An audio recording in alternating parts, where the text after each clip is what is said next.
Mi nombre es Santiago Segovia, investigador paranormal. Bienvenidos a un episodio más de Relatos.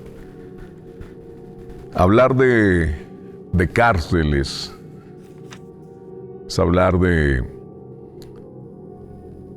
sufrimiento, de miedo,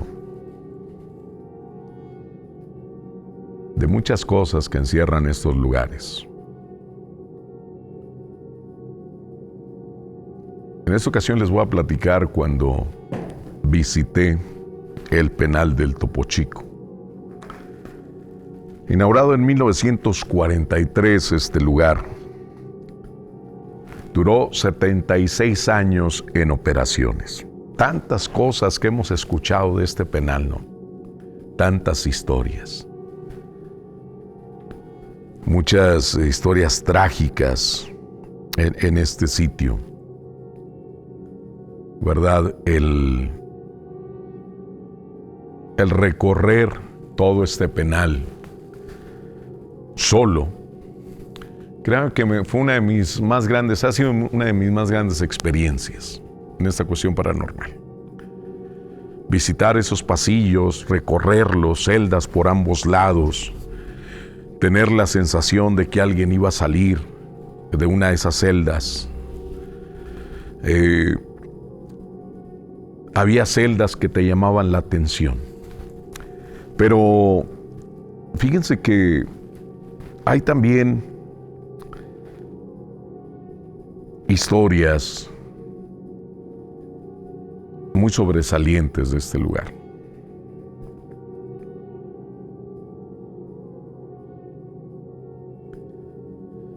...1959... voy a hablar del doctor Alfredo Valli Treviño. Tal vez usted diga, ¿quién es el doctor Alfredo Valli Treviño? Le platico la historia de este doctor. 1959, imagínense. Desvivieron a varias personas en circunstancias horrendas. Primero, se dio a conocer a la luz pública pues la muerte de Jesús Castillo Rangel, un joven cuyo cuerpo fue encontrado dentro de una caja, enterrado en un consultorio médico de la colonia Talleres.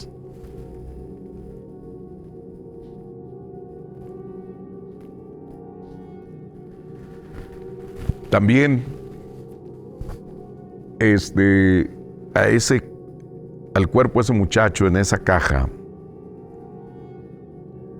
estaba todo así en partes, ¿no? Pero había un asesino serial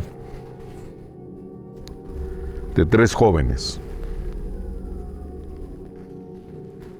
Y pues fue condenado a muerte cuando todavía existía la pena de muerte aquí en México,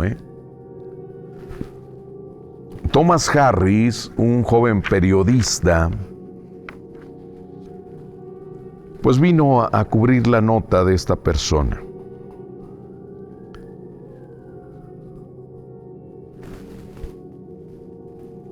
Pero él dentro del penal se topa con el doctor Valli Treviño. Bueno, el doctor Valli Treviño, pues lo acusan de la muerte de ese joven, encontrado en un consultorio médico, colonia Talleres. Pero el doctor Valli Treviño, en vez de decir, yo no fui, no tuve nada que ver, él siempre señaló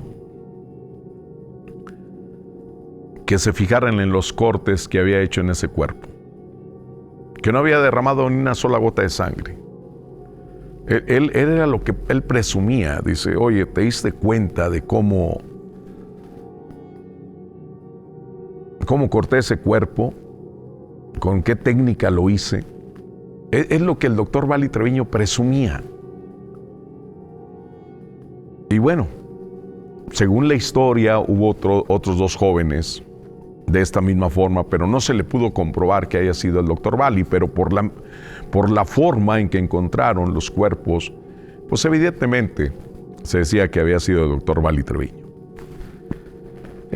Hay varias historias, fíjense. Hay varias historias de este doctor Valli Treviño. ¿Por qué? ¿Por qué es tan importante? Bueno, una de ellas habla de estas leyendas urbanas del interior del penal, que pues al encerrar al doctor Valli Treviño en el penal del Topo Chico, pues se convirtió como el médico del penal. Pero no obstante, con atender a los reclusos, pues en los días de visita familiar también hacía consultas externas a los familiares que llegaban. Muchas veces visitaban al esposo, lo saludaban y se iban a la consulta con el doctor, que era un excelente doctor. Le digo, hay una leyenda que, bueno, lo de Thomas Harris, pues esto sí existió y todo, pero la forma de conocerse, cómo se dio el encuentro con Thomas Harris y el doctor Valli Treviño. Hay varias versiones. Una de las más sonadas es que este joven periodista de la Unión Americana viene a entrevistar a este hombre, que este hombre tenía cicatrices en su rostro, al que había desvivido a estos 3 jóvenes de esa forma horrenda. Tenía, creo que, labio leporino, y él venía a entrevistarlo.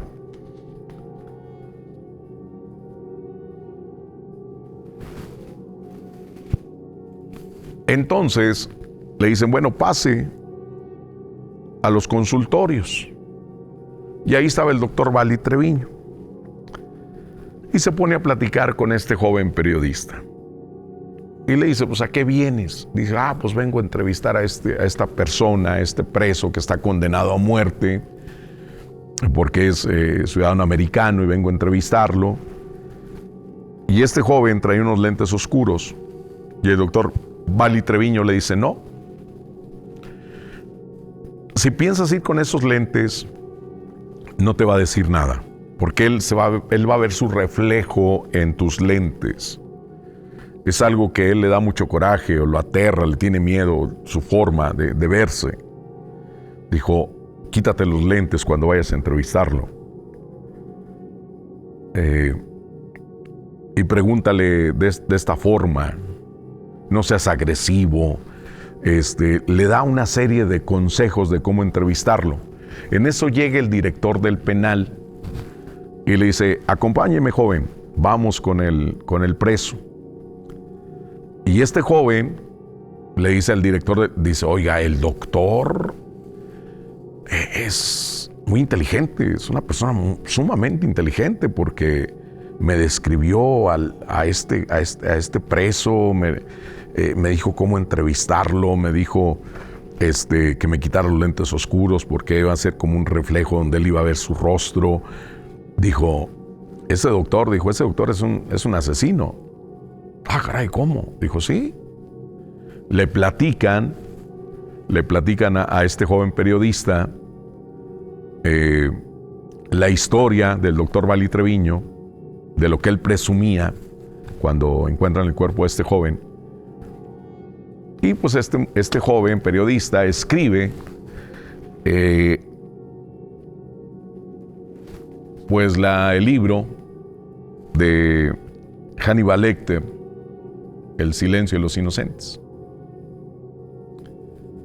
basado en el doctor Alfredo Valli Treviño. Imagínense, de ahí surgió esto.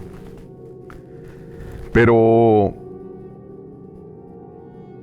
le digo, hay varias versiones de cómo se da ese encuentro, qué es lo que le dice, pero la más conocida es esta, donde el doctor Valli Treviño le da esos consejos de que se quite los lentes, de cómo pregunte, todo ese tipo de cosas.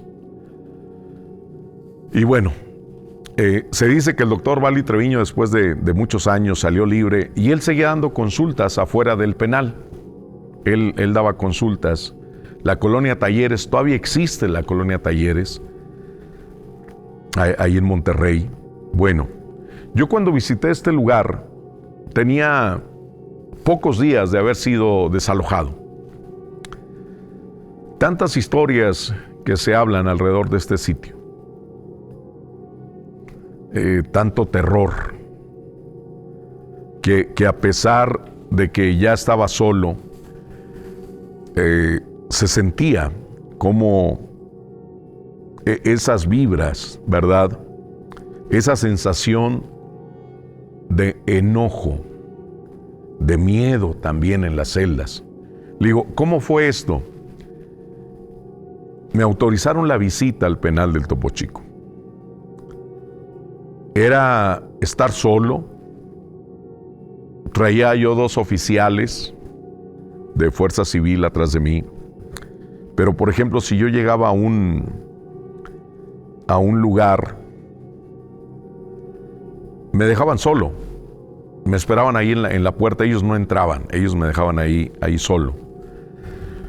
Había este lugar donde eran un módulo de varios pisos. Creo que de 3 pisos. Y puras celdas. Era un pasillo. Celdas a ambos lados. En todas las celdas había santas muertes. Pintadas. Hechas con alambre. Hechas en madera. De todo tipo. Pero en todas había una santa muerte. El recorrer, imagínate, este lugar en oscuridad. Imagínese usted el pasillo. Largo, ¿qué serán? 50 metros. Y las celdas, unas abiertas, otras no. La sensación de que alguien iba a salir de una de esas celdas. Era una sensación, yo siempre lo he dicho de esta forma, es como si fueras con un amigo tuyo o con un compañero de trabajo que fueras y que ese compañero de trabajo te dijera, me voy a ir a esconder a una de las celdas y de pronto voy a salir y te voy a asustar. Esa misma sensación sentía yo al ir caminando por ese pasillo. Recorrí todos esos pasillos, pero hubo un pasillo que era el pasillo intermedio. Al ir caminando a mediación del pasillo me topo con una puerta de acero hecha como para una película de terror, esa puerta de acero. Abro la puerta, le digo, iba solo porque los oficiales se quedaban en la parte baja. Abro yo la puerta y eran como 6 celdas juntas que las tuvieron que eliminar para hacer una grande. Pues tenía varias cosas ahí de instalaciones pues de lujo, ¿verdad? Pero se sentía un ambiente muy pesado, de mucho odio. Se sentía miedo, más bien. Se sentía mucho miedo, que yo sentía miedo que en ese momento se iban a cerrar las puertas de acero, porque era una entrada así por el pasillo y la otra era la salida por el otro lado, pero continuabas por el pasillo. Sentía miedo de que esas puertas se cerraran y alguien iba a salir a atacarte. Te lo juro. Esa sensación mucha gente me dice, Santiago, usted tiene miedo. Todos tenemos miedo. Todos. Y dije, caray. Oye, ¿por qué? ¿Por qué se siente eso aquí en este sitio? Aparte, el lugar impone. Entonces salí por la otra puerta de acero, seguí mi camino,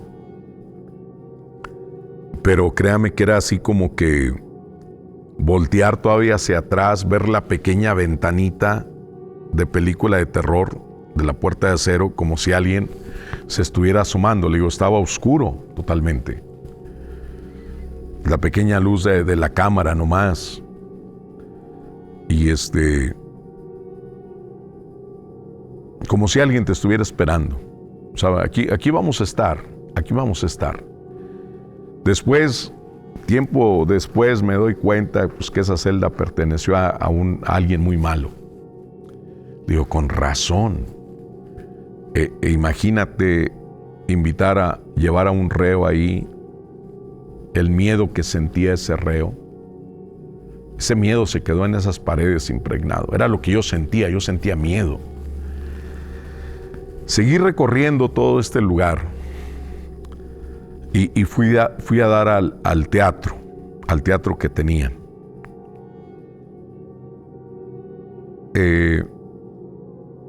En una de las fotografías que tomo hacia las butacas, le digo, en completa oscuridad, se ve claramente que alguien está sentado en una de las butacas, pero alguien muy alto, una posición así muy, muy rígida, viendo hacia el escenario. Eso lo capté ahí en ese teatro. Creo que también funcionaba como cine. Pero en esa fotografía sale esa persona muy alta. Se ve completamente la silueta, todo, pero así sentado así de una forma, sí muy derechito. Pues seguí caminando, visitando muchos pabellones que pues ustedes ya en las redes sociales se habrán dado cuenta de que todo lo que pasaba en ese sitio, ¿no? Pero yo voy más enfocado a la cuestión paranormal. Lo que sucedía ahí, había celdas, me comentaban los guardias que iban conmigo, había celdas que nadie quería estar ahí en esa celda. ¿Por qué? Porque los atormentaban, no los dejaban dormir. Los empezaban a atormentar en las noches, escuchaban voces, gritos. Dice, no los dejaban dormir. Dice, era como si fuera un calabozo, pero realmente era una celda dentro del mismo pabellón. O sea, no era una celda aislada, no era una celda oscura, pero nadie quería estar en esa celda. Porque dicen que los atormentaban en la noche.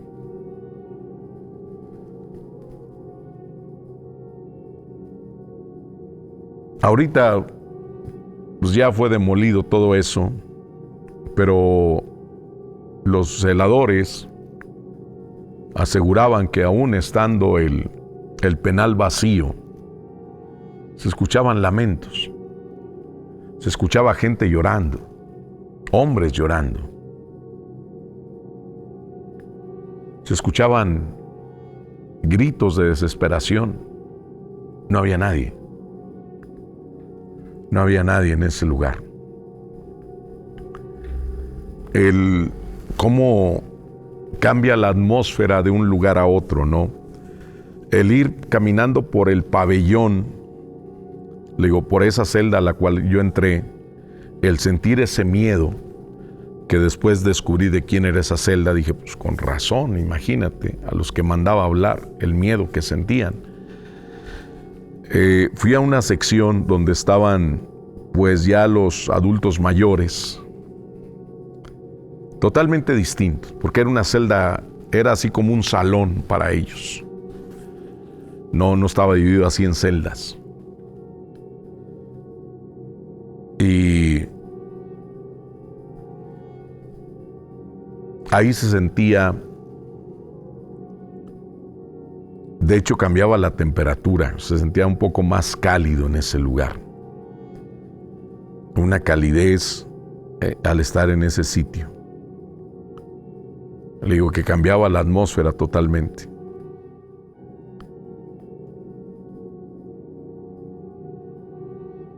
Otra de las cosas extrañas, me acuerdo, una vez platiqué con una persona que estuvo preso en ese sitio durante algunos años, don Juan, que en gloria esté. Platiqué con él Él era dueño de una fayuca, y pues la fayuca es como una pequeña tiendita, ¿verdad? Dijo Santiago, aquí había pues teníamos el basurero, ¿no? Mientras iban los camiones de la basura. Muchos aseguraban que en ese basurero se aparecía un hombre. Dijo, yo lo llegué a ver. Dice, pero lo llegué a ver tan real que yo dije, pues es un interno que a lo mejor anda pepenando latas o algo así, ¿no? Cartón, algo por el estilo. Porque claramente yo lo vi por la ventana de mi celda. Cómo salía de esos montones de basura. Dijo, y no lo vi una vez, lo vi varias veces. Preguntando, como ya don Juan tenía una fayuca, preguntando, le dije, oye, es que yo he visto un hombre ahí que anda en la basura en la madrugada. Dijo, no, dijo, podrás verlos en el día, que a lo mejor van y buscan algo, no sé, algo de ropa o algo así, que a alguien no les sirve y a ellos sí. Dice, pero en las madrugadas, nadie, dice, a la hora que tienen que estar todos en su celda, nadie está afuera. Digo, era lo que me decía don Juan, que él vio a ese hombre, y después ya decían que pues realmente era un fantasma lo que se manifestaba en ese sitio. Lo que me decían los celadores, que ya al estar vacío el penal se escuchaban gritos, como si todo estuviera habitado ese lugar. Le digo, la iglesia también, tenían su propia iglesia, una iglesia muy bonita, muy grande, por cierto. Se sentía paz. Y los testimonios que he escuchado de muchos presos dicen, sí, era como nuestro refugio de todo el infierno que se vivía. Era nuestro refugio ese lugar. Pero también había un área de mujeres. Ese día no se me permitió entrevistar a los guardias. Y yo platicando con una celadora ya de muchos años, ella ahí, le dije, mire, no traigo grabadora, de hecho, pues, nomás lo que me contó, ¿verdad? Que se me quedó grabado. Le digo, mire, no traigo grabadora, no traigo nada, platíqueme qué pasaba en el área de mujeres. Dice, mire, ahí se aparece un niño. No tenemos un antecedente por qué se aparezca un niño. No tenemos que alguna reclusa, su hijo haya muerto en ese lugar. Nada, no hay un registro de nada. Pero un niño se aparece. Pero lo que sucede con ese niño es que, por ejemplo, si la reclusa está pues durmiendo en la noche, ella siente como ella siente que alguien se sube a su cama y se sienta. Dice, pues las mujeres aquí tienen sueño muy, muy ligero. Despiertan y si ven al niño sentado en la cama a los pies, quiere decir que su situación ya se va a arreglar y van a salir libres. Dice, y créame que yo he conocido muchos casos de muchachas que llegan y me dicen, ya voy a salir libre. Ah, sí, ¿por qué? Dice, es que anoche me visitó el niño. Dijo, y sí, a la semana, 2 semanas, sale libre esa mujer. Pero esa es la historia, dice, no tenemos por qué se manifiesta ese niño en ese lugar.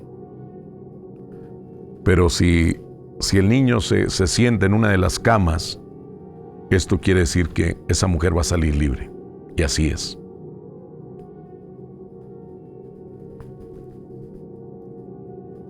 Le digo, había celdas que los presos no las querían. Decía, no, esa no, porque ahí alguien se sube arriba de ti, y no queremos estar ahí.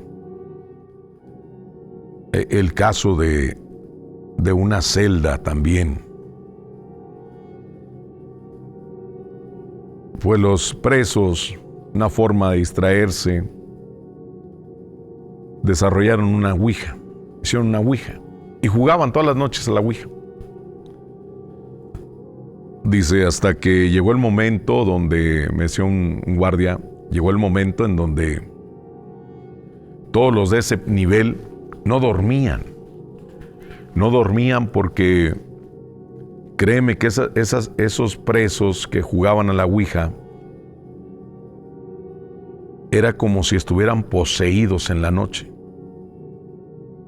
Lo bueno que estaban encerrados, dice, pero gritaban,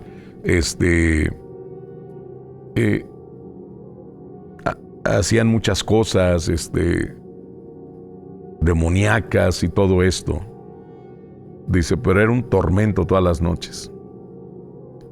Porque sí, dice, jugaron muchos días a la ouija. ¿A quién invocaron? ¿Quién sabe? Pero imagínese usted en ese nivel de ese pabellón en el penal del Topo Chico, como si tuviera 4 demonios encerrados en la celda. Dice, créame que muchos presos, pues a veces tenían la celda abierta como para ir al baño. Dijo, la cerraban porque tenían muchísimo miedo de esos 4 presos que estaban en esa celda. Dice, en el día todo normal, pero en la madrugada es cuando se desataba todo ese infierno en esa celda. ¿Qué veían? ¿Qué los tenía poseídos? Dice, no sabíamos. En el día, dice, los llevaban los mismos presos, los metían a la iglesia, los agarraban y vamos a la iglesia. No pasaba nada. Todo sucedía en la madrugada. Y así anduve recorriendo todo el penal del Topo Chico, contándonos algunas historias, los propios celadores, recabando evidencias, como la de ese hombre tan alto que estaba en el teatro del penal. ¿Quién era? ¿Por qué, si ya todos se habían ido, por qué él no?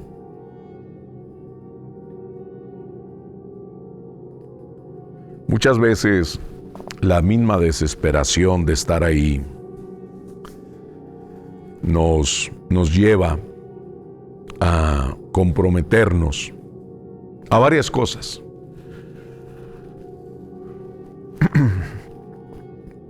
Yo investigué el caso de un muchacho. Él estaba en otro penal. Él empezó a adorar a la Santa Muerte. Le empezó a adorar, le empezó a prometer muchas cosas. Una de ellas fue que no iba a existir otra mujer más que ella. Dijo, Santiago, escuchábamos en el pasillo de las celdas como si viniera alguien caminando arrastrando un machete. Yo decía, es la Santa Muerte que viene con la guadaña arrastrando por el piso. Yo le prometí que si me sacaba de ese lugar, le iba a ser siempre fiel a ella.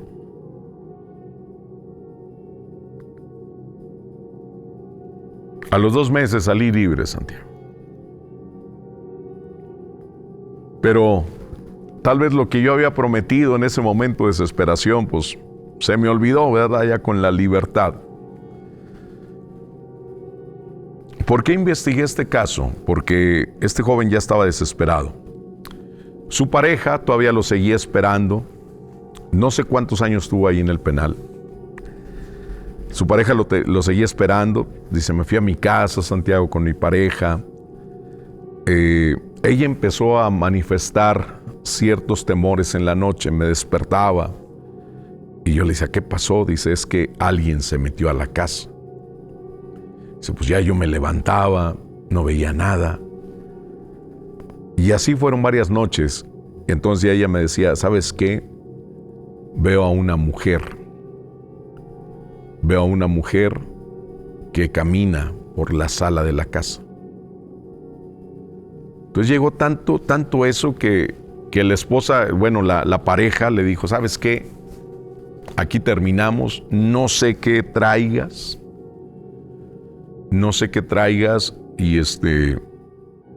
y empezaron los pleitos, se separaron. Dijo Santiago, pasó el tiempo, tuve otra pareja, nos fuimos a vivir juntos y lo mismo. Empezó que veía una mujer y que veía una mujer. Empezaron pleitos a veces sin importancia y se hacían pleitos muy grandes. Y me dejaban.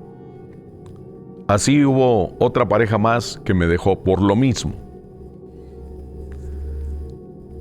Y este joven me dice, ¿qué podrá hacer, Santiago? Le digo, mira, tú le prometiste que siempre le ibas a ser fiel. Dijo, sí, pero yo le dije que iba a ser fiel siempre en su culto y su devoción. Ahora tú también, ¿qué más le comentaste? ¿Qué más pediste en ese momento? No, pues que no iba a existir otra mujer, nada más que ella. Le dije, es como si te hubieras casado con ella. ¿Cómo crees que iba a reaccionar tu esposa? Si tuvieras una esposa, ¿cómo iba a reaccionar que tuvieras unas novias? ¿Te las iba a correr? ¿Se iba a enojar? Dije, eso es lo que hiciste ahí en el penal. Eso fue lo que tú prometiste y ahora le tienes que cumplir. Que vuelvas a tener otra pareja, pues no lo sé. Le dije, porque te comprometiste con ella y aparte le dijiste que siempre le ibas a ser fiel. Entonces muchas veces el estar en estos lugares nos lleva a pactar con muchas entidades, en la desesperación, en tal vez inclusive hasta rendirles culto si alcanzamos la libertad. Esto es lo que yo sentí en el penal del Topo Chico. Miedo, coraje,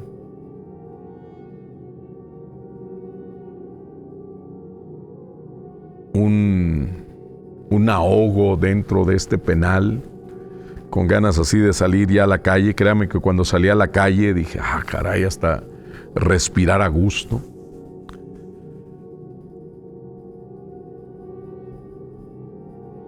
Porque, le digo, tantas cosas que se han hablado de este sitio. Muchísimas cosas. Muchas tragedias. Que imagino que todas esas energías van a estar guardadas en ese lugar, a pesar de que ya no exista nada de ese sitio. Mi nombre es Santiago Segovia, investigador paranormal. Los espero en el siguiente episodio de Relatos.